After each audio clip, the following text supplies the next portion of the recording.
Hey guys, what's going on? It is Razgs here, and we are back with the third episode of the Brexit show. The last episode at the moment's done pretty well.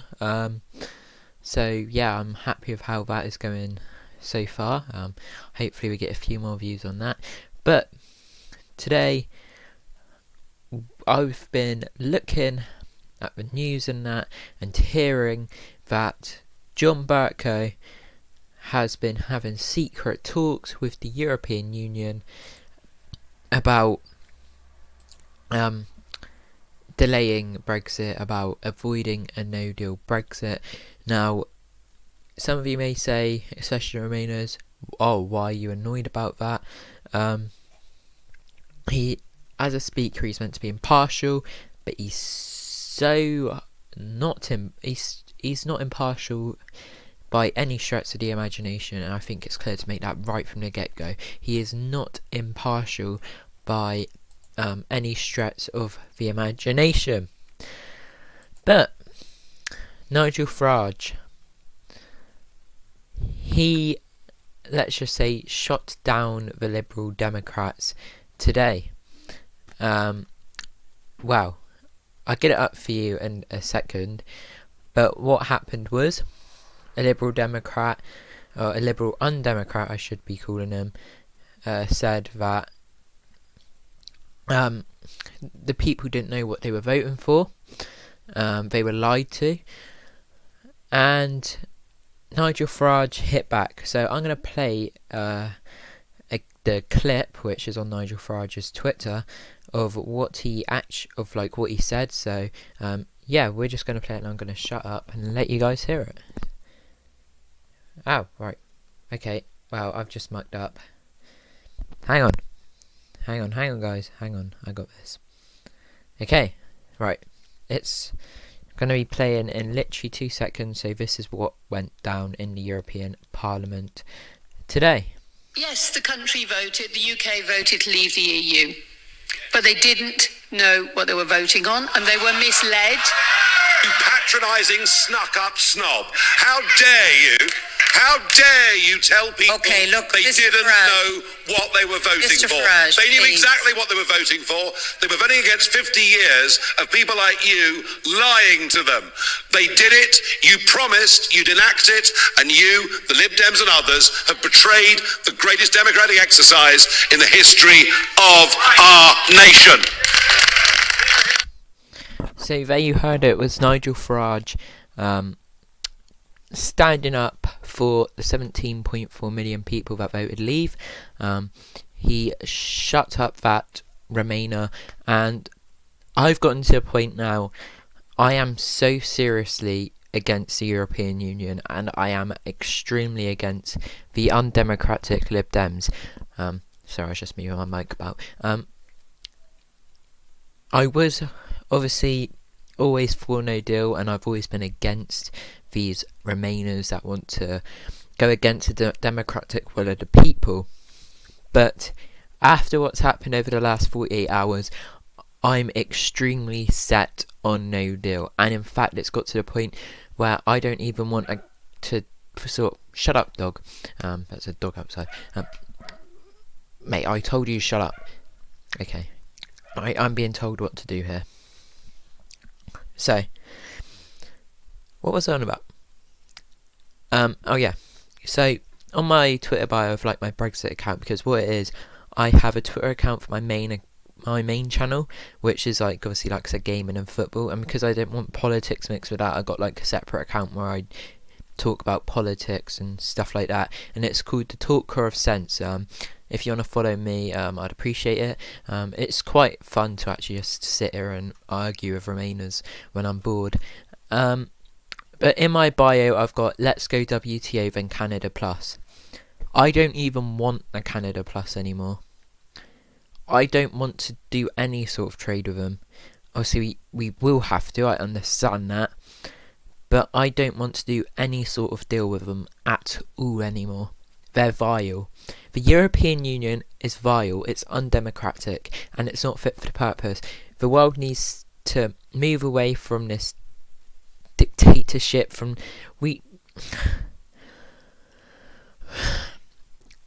right now, emotions are running high. You got people on the Remain side that want to revoke Article 50, want a second referendum. You got people on the Leave side, such as me, who just want no more delay. I'm sick of Brexit. And what I do have to say to these people with a second referendum, aside from the fact it's undemocratic, what do you do if it's another Leave vote? So obviously we would have to revoke Article 50 for a second referendum to take place, and then we would have this vote. Then we'd have to invoke Article 50 again, because what Remainers seem to forget is that's our sort of notice period of leaving the European Union. So we'd have at least another 2 years of the chaos and the,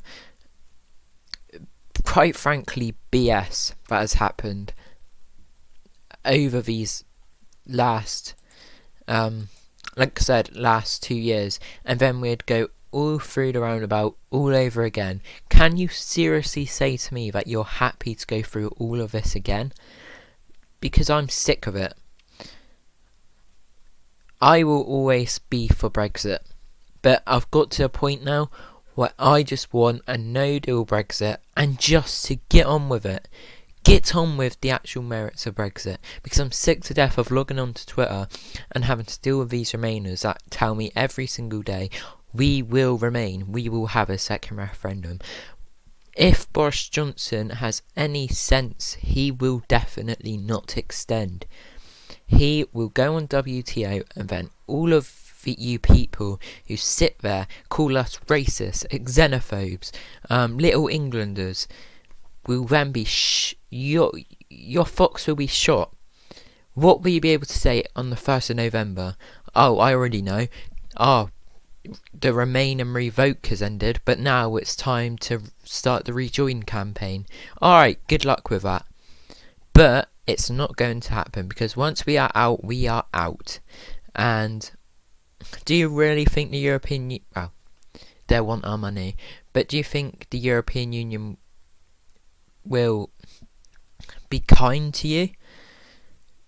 The Liberal Democrats are a disgrace. We heard what... I don't even know who she is, if I'm honest.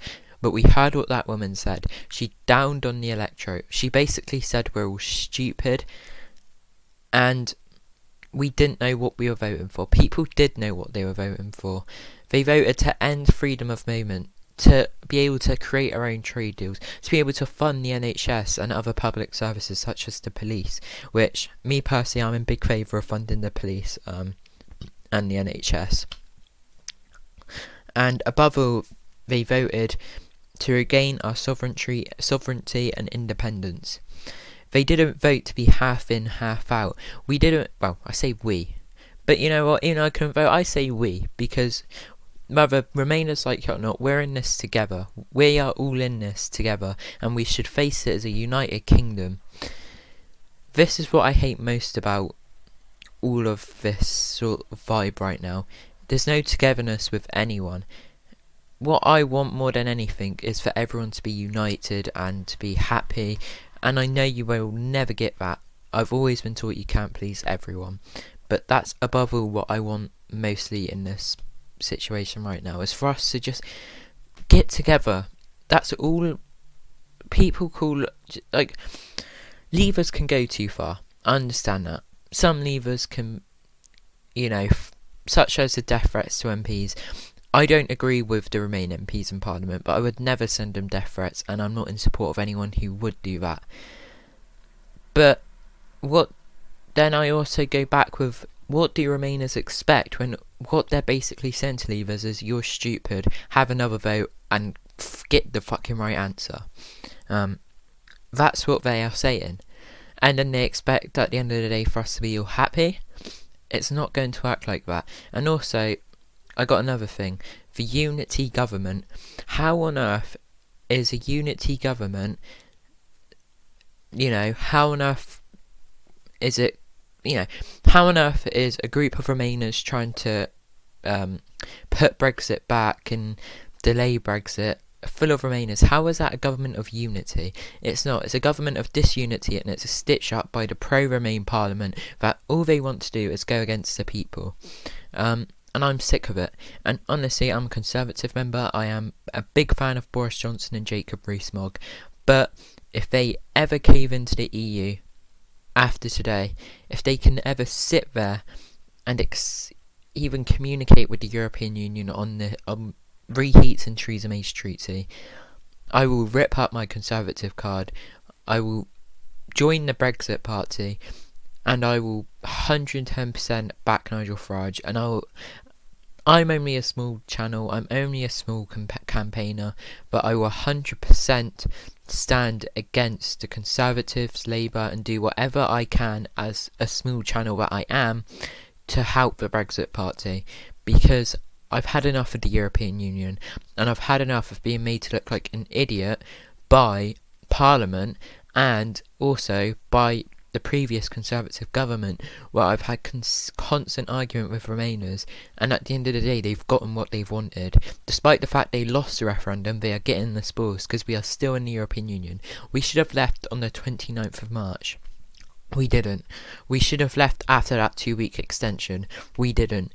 We should 100 billion% leave on October the 31st. I've had enough of the delay. I've had enough of these extensions. I've had enough of the toxicity of on Twitter.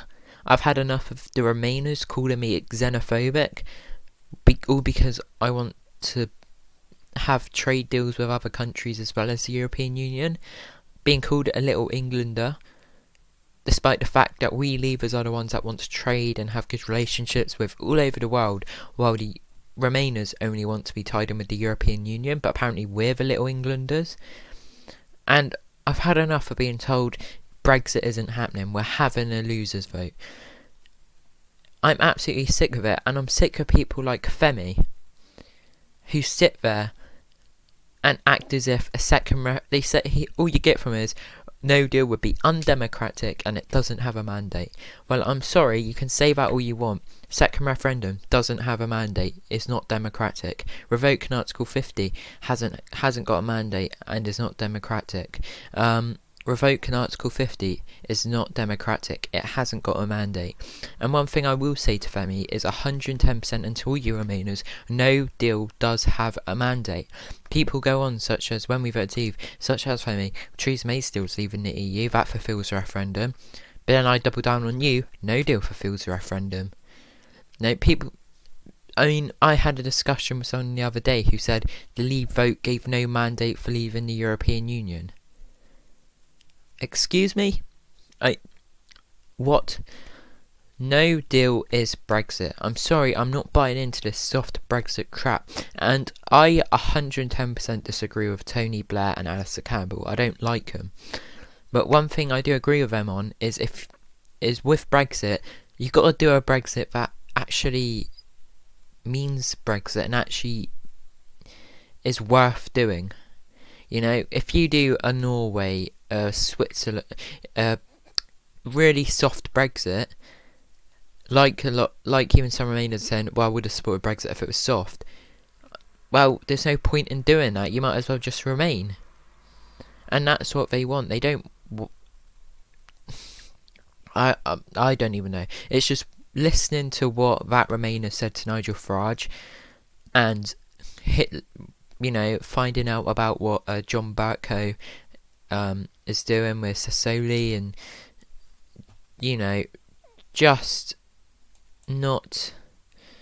just everything right now. It just feels like our own elected representatives are against us, and I've had enough of it.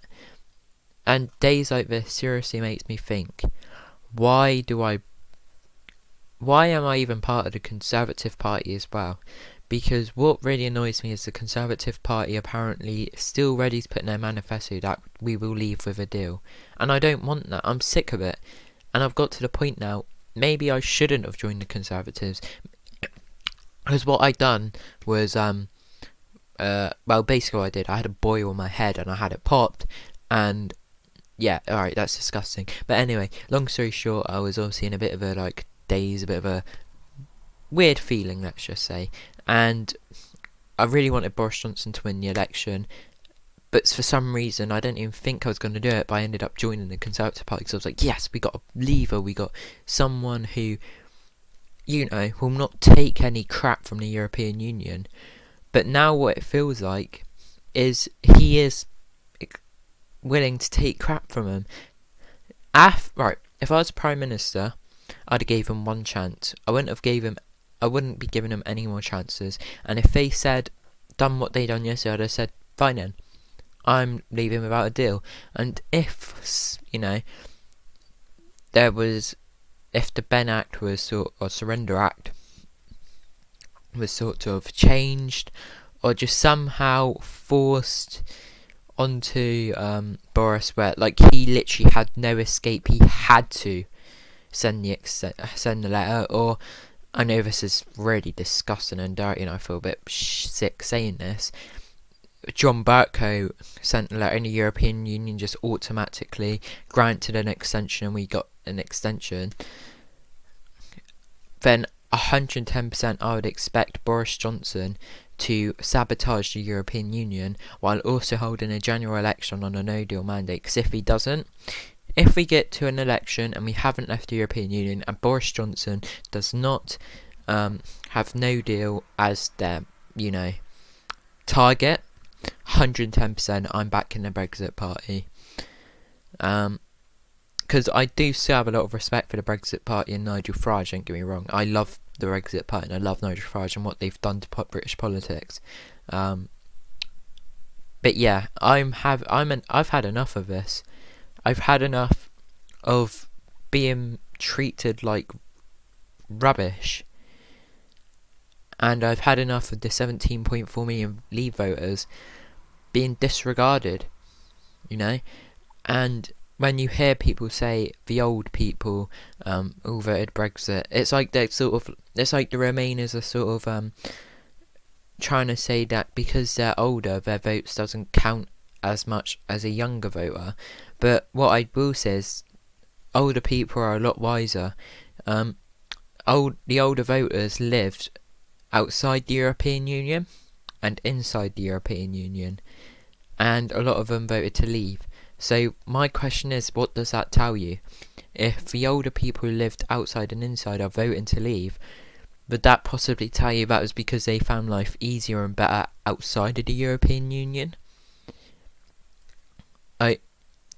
I wanted a healthy relationship with the European Union, but now I don't even want that. I literally couldn't care less what we do, what sort of trade agreement we have with the European Union. I honestly wouldn't care if we were stuck on WTO with years for them, and we just made life difficult for them, because that's what I want more than it. I want to see the European Union crumble. Because that's what they want to see. Claude Juncker said that Britain trying to leave the European Union is a sin. We committed the sin by, voting to leave the European Union. What does that tell you what he thinks of us? That people who maybe the first time voted with their hearts, that I don't doubt that Remain voters, didn't vote with the country's best interests at heart. I 100% believe those who voted Remain voted with true intentions, with the best of intentions for our country. But what it does feel like is that Remainers and Juncker and every politician that's trying to stop Brexit believes that the 17.4 million people were stupid, dumb, idiotic, racist, xenophobic, and above all, didn't have the country's best interests at heart. And a lot of them done it in hope of crashing the pound and being able to fill up their own pockets. People voted leave for a reason. People voted to leave the European Union because they see our country being better and stronger off outside with a healthy relationship with the European Union, but also being able to regroup with our oldest ally in the US, being able to have trade deals with China, India, Australia, United States, as I said.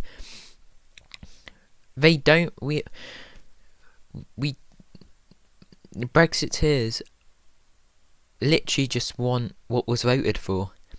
If Remain won, Remain would be doing the exact same thing. If, I don't know, let's say we had a Leave Parliament and they were just doing their best to go against what the people voted for.